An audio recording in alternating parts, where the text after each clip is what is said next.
To adjust the height of the lower section, first extend the valve stem. To do this, open the spindle bearing. This relieves the pressure on it slightly, so that the safety latch can be lifted and the spindle bearing can be unhooked. Open the hydrant. The spindle bearing is lifted onto the upper retaining groove. Once the height has been reached, hook the spindle bearing in its intermediate position on the upper retaining groove using the notch in the saddle. Close the valve, as this causes it to be pulled out of its seat. Once it has been moved as far as it will go, relieve the pressure on it and remove the spindle bearing from the upper seat. The valve stem can now be lifted out. Now pull the protective sleeve upward.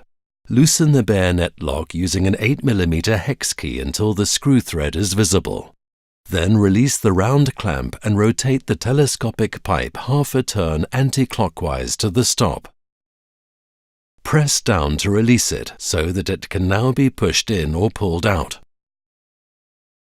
Adapt the position to the terrain, then rotate the telescopic pipe clockwise as far as it will go. To secure, tighten the round clamp evenly on both sides with 20 Newton-meters.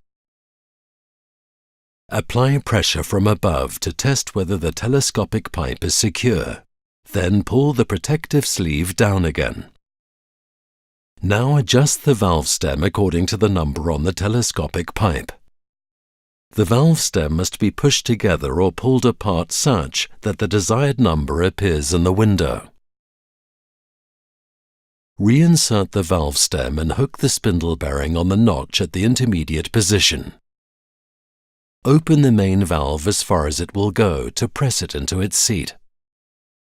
Then slightly relieve the pressure on the spindle bearing once more, unhook it and rotate it down into its fixed position. Lift the safety catch, hook the spindle bearing on the saddle, then also hook in the safety catch. Lastly, close the hydrant.